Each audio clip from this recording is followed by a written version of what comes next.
Jeg har nu fået lukket det her stykke af til, hvor mine trykknapper skal sidde, og jeg skal nu slå masker op, som er tilsvarende det her stykke, som kommer til at være forstykket. Og der slår jeg masker op på samme måde, som jeg gjorde i starten. Så jeg laver en lykke, sætter den på pinden, og slår masker op præcis på samme måde, som da jeg startede min bund.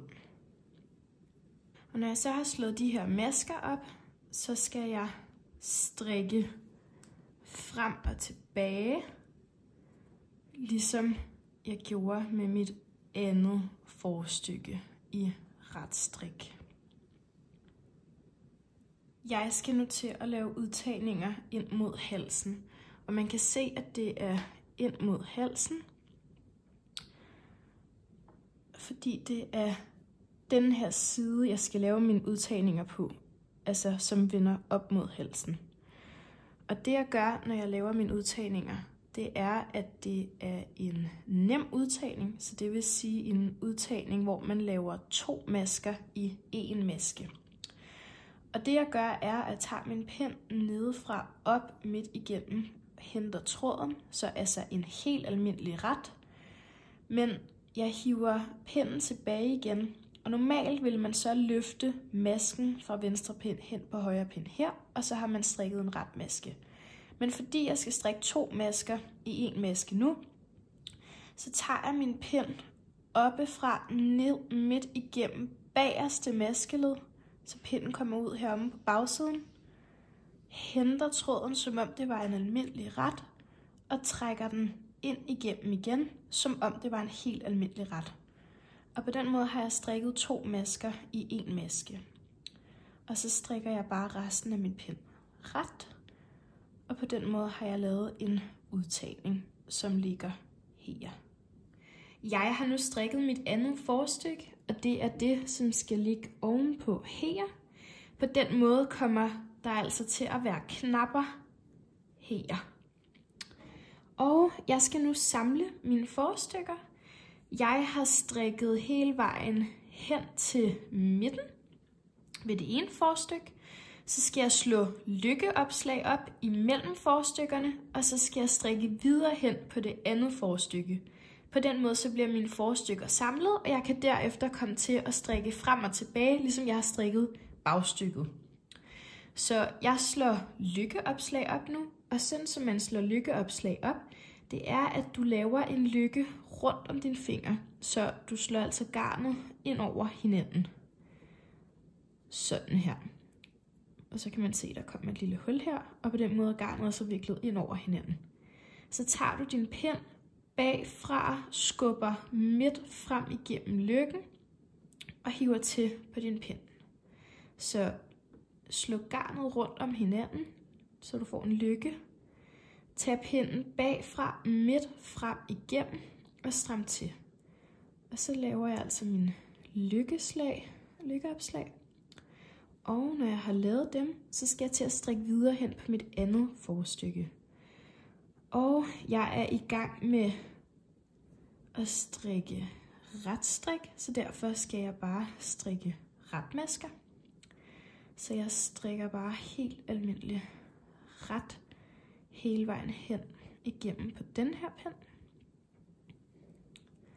Og så kan man se her, at mine forstykker er blevet samlet. Og på den måde kan jeg nu bare gå i gang med at strikke retstrik frem og tilbage for at strikke mit forstykke, ligesom jeg har strikket mit bagstykke. Jeg skal nu til at strikke min hals frem og tilbage. Jeg har samlet masker op, og det kan man se, hvordan man gør i en tidligere video. Det er nemlig på samme måde, som man samler masker op til ærmerne. Og skal nu til at strikke halsen frem og tilbage. På samme måde som jeg har strikket kroppen frem og tilbage, så skal halsen bare strikkes frem og tilbage i rib. Og den strikkes frem og tilbage for, at skulderen forbliver åben, og på den måde er det nemt at sætte trykknapperne fast og åbne og lukke den over babyens hoved. Så det jeg gør er, at jeg strikker frem og tilbage i rib, Så det vil sige en ret, en vrang. Det fortsætter jeg med hele vejen rundt. Nu er jeg så nået til de sidste 2 masker, og jeg strikker stadig rib, så jeg skifter mellem ret og vrang. Så vender jeg mit arbejde sådan her, og så skal jeg strikke rib, som mønstret følger tilbage igen. Så det, der har været en vrangmaske heromme, er en retmaske foran, og det, der har været en retmaske heromme, er en vrangmaske foran. Så derfor strikker jeg bare frem og tilbage på den måde, som mit mønster følger. Så vrang, ret, vrang, ret. Og på den måde strikker jeg min hals åben frem og tilbage i rib. Jeg har nu strikket min hals, og jeg skal nu sy den sammen, så den bliver bukket ned sådan her. Man kan enten vælge at tage en ny tråd og sy sammen, eller også kan man vælge at klippe sin tråd lidt længere, når det er, at man har lukket sin sidste maske og skal bryde garnet. Og det jeg skal er at sy den ned til opslagskanten.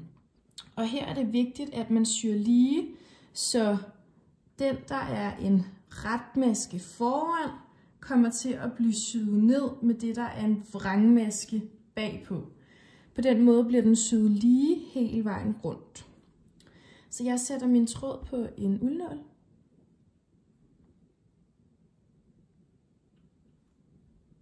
Og trækker tråden igennem.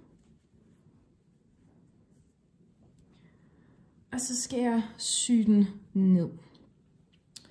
Så jeg starter med at tage den yderste maske, som er min kantmasker her, og sy ned til den maske, der ligger nede ved kantmasken, som er opslagskanten, der ligger her, og på den måde følger man hele vejen rundt. Så trækker jeg tråden igennem. Sådan der. Så er den næste maske en vrangmaske, som er den, der ligger her. Så derfor skal jeg have fat i denne her retmaske, der løber her. Så jeg går igennem retmasken nedefra, og så går jeg hen og fanger vrangmasken og trækker igennem.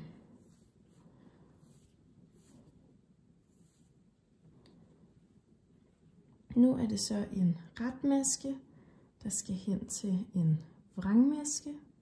Så går jeg igennem retmasken, hen og fanger opslagskanten ved vrangmasken.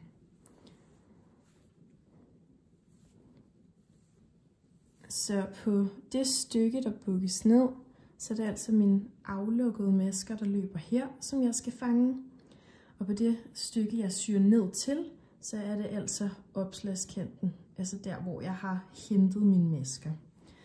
Og sådan fortsætter jeg hele vejen rundt, og på den måde kommer min hals til at være ombukket.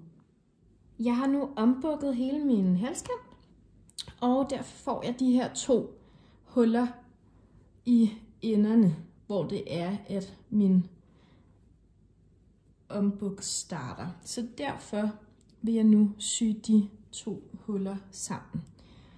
Og der gør jeg bare det, at jeg går fra min yderste maske på den ene side, hen til min yderste maske på den anden side. Sådan her. Og hiver igennem. Så går jeg en tand op, tager min anden yderste maske på den ene side, og går hen til den anden yderste maske på den anden side. Det er kantmaskerne, man har fat i her. Og hiver til. Og igen.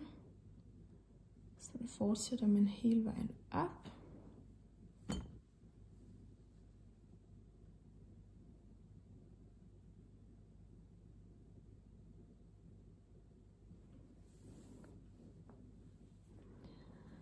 Når jeg har gjort det, så trækker jeg min nål igennem, ned midt i ombukket og ud der, hvor at mit ombuk starter nede ved opslagskanten og hiver igennem sådan her. Så kan jeg den klar til at blive hæftet omme på vrangsiden, og så er den syet sammen og lukket ude i enden. Kan man se, at den er stadig åben heromme på den anden side. Og det er sådan, man laver sit ombuk. Jeg er nu nået til at skulle montere trykknapper op ved min højre skulder. Og der, hvor mine trykknapper skal sidde, det er på bagstykkets kant, hvor man strikkede nogle centimeter frem mod forstykket. Her skal det sidde oppe på retsiden, og så tilsvarende skal det være forstykkets skulder, hvor det er vrangsiden, det sidder på her. På den måde kommer knapperne til at sidde her, og så kommer man til at trykke den på sådan her. Så det vil sige, der kommer til at være et ombuk heroppe. Og der findes mange forskellige trykknapper. Nogle af dem skal syes på med almindelig nål og tråd. Det har jeg valgt her, fordi at mine huller er meget små. Andre trykknapper kan have større huller, som man kan sy igennem, og derfor kan der godt blive brugt strikkens eget garn. Og nogle er også helt uden at man skal sy, det er nemlig nogle, der bliver presset på. Så du skal kigge på, hvad for nogle trykknapper du har valgt, og hvordan de skal monteres. Men uanset hvilken trykknap du har valgt, så skal du vurdere, hvor mange trykknapper synes du er passende at have på dit stykke. Og her, der tænker jeg, at jeg vil have 3 liggende. Så jeg vil have en på ribkanten ved halsen, en på selve stroppen og en på ribkanten ved ærmet. Nedefra og op igennem og ned og op igennem. Og sådan her fortsætter du hele vejen rundt, så du kører den bare frem og tilbage og ned igennem hullerne, så mange gange som du synes er passende, indtil du synes den sidder stramt på dit strik. Og så binder du en almindelig klude, ligesom hvis du skulle hæfte ender.